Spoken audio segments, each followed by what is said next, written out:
ज़रूरी नहीं जो साथ होते हैं वो खास भी होते हैं। ज़रूरी नहीं जो साथ होते हैं वो खास भी होते हैं। अक्सर जो दूर होते हैं वहीं दिल के पास होते हैं। तो दोस्तों, आप लोगों को अपना मिथिला मधुबनी यूट्यूब के परिवार से आप लोगों को बहुत सारे शुभकामनाएं। आप लोग ऐसे ही तैयारी करते रहिए, मुस्कुराते ही रहिए, हंसते रहिए, खेलते रहिए और साथ साथ आप तैयारी भी करते रहिए। आपको दिख रहा होगा स्क्रीन पे पहला क्वेश्चन है जो मैं अब पढ़ने जा रहा हूँ। फूलों का अध्ययन क्या कहलाता है? फूलों का अध्ययन क्या कहलाता है? पोमोलॉजी, फाइकोलॉजी या फ्लोरिकल्चर या पिसिकल्चर? तो दोस्तों बता दूं, फलों का जो अध्ययन किया जाता है वह पोमोलॉजी में किया जाता है। पोमोलॉजी में किया जाता है, यानी ऑप्शन ए। पिसिकल्चर में जो है दोस्त, पिसिकल्चर में जो है ये पिसिकल्चर में मत्स्य का पालन किया जाता है। और क्या कहते हैं, फाइकोलॉजी में शैवालों का अध्ययन किया जाता है। और फ्लोरिकल्चर में जो है फूलों की खेती की जाती है। फ्लोरिकल्चर में फूलों की खेती की जाती है। अभी जो बताएं कि फलों का अध्ययन किया जाता है वह पोमोलॉजी में किया जाता है। फिर हम अगले क्वेश्चन के पास जाएंगे।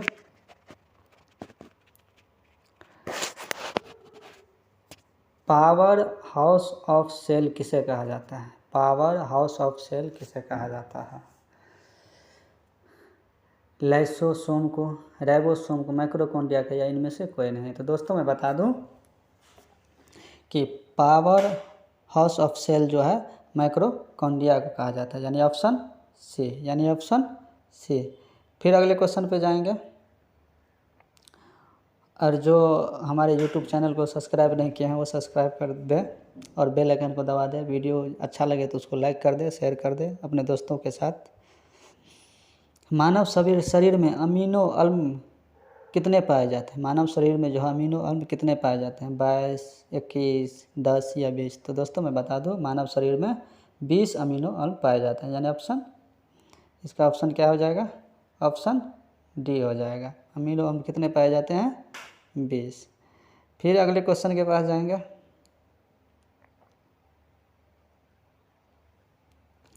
वनस्पति विज्ञान का जनक किसे कहा जाता है? वनस्पति विज्ञान का जनक किसे कहा जाता है? रॉबर्ट हुक, लिनियस, थियोफ्रेटस और लिनियस। और दोस्तों लिनियस 2 बार दिया गया है, उसका कोई बात नहीं। तो इसी में से वनस्पति विज्ञान का जनक किसे कहा जाता है? रॉबर्ट हुक, लिनियस या थियोफ्रेटस? तो मैं बता दूं, वनस्पति विज्ञान का जो जनक है वह थियोफ्रेटस को कहा जाता है, यानी ऑप्शन सी। और ये रॉबर्ट हुक जो है, इन्होंने कोशिका शब्द का सबसे पहले प्रयोग किया है। और लिनियस साहब को जो है वर्गीकी का जनक भी कहा जाता है। फिर अगले क्वेश्चन के पास जाएंगे हम।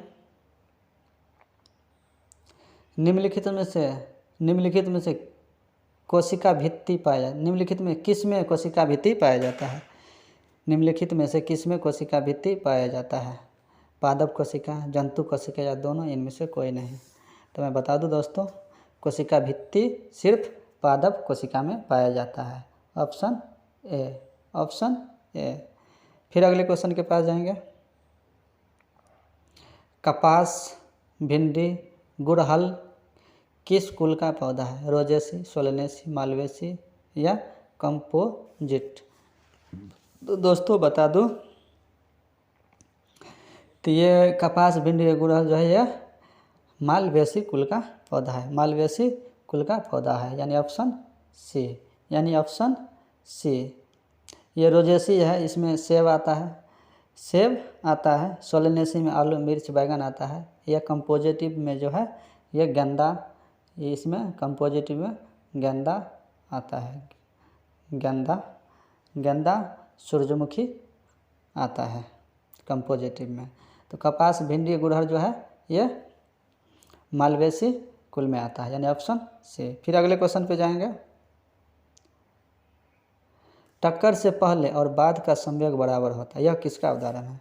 टक्कर से पहले और बाद का संवेग बराबर होता है, यह किसका सिद्धांत है? आर्किमिडीज का सिद्धांत है, न्यूटन का दूसरा गति का नियम है, तीसरा का है, या संवेग संरक्षण का सिद्धांत है। तो दोस्तों मैं बता दूं, टक्कर से पहले और बाद का संवेग बराबर होता है, यह जो है संवेग संरक्षण का सिद्धांत है, यानी ऑप्शन ए हो जाएगा। इसका ऑप्शन क्या हो जाएगा? इसका ऑप्शन ए हो जाएगा। संवेग संरक्षण का सिद्धांत इसका यह कहता है कि यदि कोई कणों के समूह का निकाय पर यदि कोई बाहरी बल नहीं लग रहा है तो उस निकाय का संवेग हमेशा नियत रहता है। यानी संवेग संरक्षण का यह नियम है कि यदि किसी भी कणों के समूह पर या निकाय पर कोई बाहरी बल यानी बाहर से कोई बल नहीं लग रहा है तो उस निकाय का संवेग हमेशा नियत रहेगा। फिर अगले क्वेश्चन पे जाएंगे हम। विद्युत ऊर्जा को ध्वनि ऊर्जा में रूपांतरित करता है। विद्युत ऊर्जा को ध्वनि ऊर्जा में रूपांतरित करता है। विद्युत बल्ब, लाउड स्पीकर, विद्युत मोटर या डायनामो। तो दोस्तों मैं बता दूं, विद्युत ऊर्जा को ध्वनि ऊर्जा में जो रूपांतरित करता है वो लाउड स्पीकर, यानी ऑप्शन बी, यानी ऑप्शन बी। फिर अगले क्वेश्चन पे जाएंगे। एसआई सिस्टम में तापमान की इकाई क्या होती है? डिग्री सेल्सियस, फ़ारेनहाइट, केल्विन या इनमें से सभी। तो दोस्तों मैं बता दूं, एसआई सिस्टम में तापमान गैस का एसआई मात्रक जो है केल्विन होता है, यानी ऑप्शन सी। ये RBI यानी RBI का जो क्लर्क का जो एग्ज़ाम हुआ था उसमें 2012 में यह क्वेश्चन पूछा गया था। फिर अगले क्वेश्चन के पास जाएंगे। फोटॉन की खोज किसने? फोटॉन की खोज किसने की? फोटॉन की खोज किसने की? आइंस्टीन, पॉली, युकावा या एंडरसन।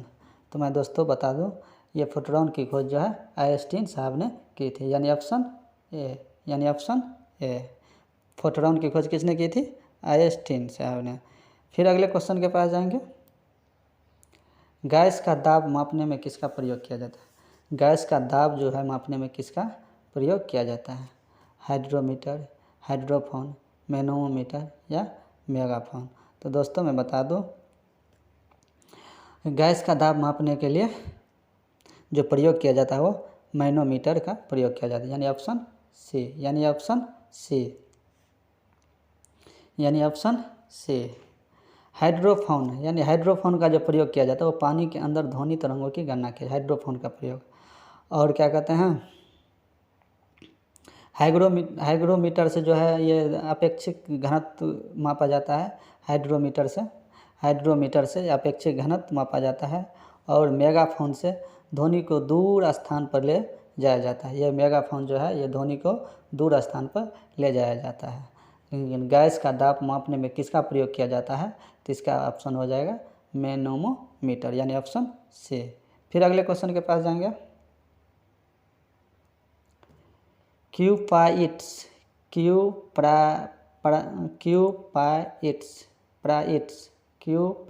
किसका अयस्क? क्यूप्राइट्स किसका अयस्क? तांबा, कैल्शियम, यूरेनियम या एल्युमिनियम। तो दोस्तों मैं बता दूं, क्यूप्राइट जो है तांबा का अयस्क है, यानी ऑप्शन ए। फिर अगले क्वेश्चन पे जाएंगे। सबसे कम अभिक्रियाशील किस धातु की होती है? सबसे कम अभिक्रियाशील किस धातु की होती है? सबसे कम अभिक्रियाशील किस धातु की होती है? तांबा, सोना, चांदी या पोटेशियम। तो मैं बता दूं, सबसे कम अभिक्रियाशील जो है वह सोना का होता है, यानी ऑप्शन बी, यानी ऑप्शन बी। और सबसे अधिक पोटेशियम की होती है, सबसे अधिक पोटेशियम की होती है। फिर अगले क्वेश्चन के पास जाएंगे। निमोनिया किसके कारण होता है? विषाणु, परजीवी, जीवाणु या कवक। तो दोस्तों मैं बता दूं, निमोनिया जो होता है वह जीवाणु के कारण होता है, यानी ऑप्शन सी, यानी ऑप्शन सी। फिर अगले क्वेश्चन के पास जाएंगे। डेंगू ज्वर किसके कारण होता है? डेंगू ज्वर किसके कारण होता है? जीवाणु, विषाणु, परजीवी या कवक। तो दोस्तों मैं बता दूं, डेंगू ज्वर जो है वह विषाणु के कारण होता है, यानी ऑप्शन ए। फिर अगले क्वेश्चन के पास जाएंगे। खाना पचाने में किस अम्ल का प्रयोग किया जाता है? हाइड्रोक्लोरिक अम्ल, नाइट्रिक अम्ल, हाइड्रोफ्लोरिक अम्ल या सल्फ्यूरिक अम्ल? तो दोस्तों मैं बता दूं, खाना पचाने में जो है वो हाइड्रोक्लोरिक अम्ल का प्रयोग किया जाता है, हाइड्रोक्लोरिक अम्ल का प्रयोग किया जाता है। यानी इसका ऑप्शन क्या हो जाएगा? ऑप्शन ए हो जाएगा, हाइड्रोक्लोरिक यानी HCl, हाइड्रोक्लोरिक अम्ल का प्रयोग किया जाता है खाना पचाने में। फिर अगले क्वेश्चन के पास जाएंगे। फलों को कृत्रिम रूप से पकाने के लिए किसका उपयोग किया जाता है? मीथेन, कार्बन डाइऑक्साइड, एसिटिलीन या नाइट्रोजन? तो दोस्तों मैं बता दूं, फलों को जो है कृत्रिम रूप से पकाने के लिए एसिटिलीन का प्रयोग किया जाता है, यानी ऑप्शन सी। फिर अगले क्वेश्चन के पास जाएंगे। प्याज लहसुन में गंध किसके कारण आता है? कैल्शियम, पोटासियम या दोनों, इनमें से कोई नहीं। तो मैं दोस्तों बता दूं, प्याज लहसुन में जो है वह पोटासियम के कारण गंध आता है, यानी ऑप्शन बी। फिर अगले क्वेश्चन के पास जाएंगे। पारा युक्त जल पीने से कौन सा बीमारी होता है? मिनीमाता, टाइफाइड, हैजा या इनमें से सभी? तो दोस्तों पारा युक्त जल पीने से जो है मिनीमाता रोग होता है, यानी ऑप्शन ए। फिर अगले क्वेश्चन के पास जाएंगे। भारतीय प्राणी विज्ञान सर्वेक्षण केंद्र कहाँ है? मुंबई, दिल्ली, कोलकाता या चेन्नई? तो दोस्तों मैं बता दूं, भारतीय प्राणी विज्ञान सर्वेक्षण केंद्र जो है वह कलकत्ता में स्थित है, कोलकाता में स्थित है, यानी ऑप्शन सी। यह वीडियो आप लोगों को कैसा लगा?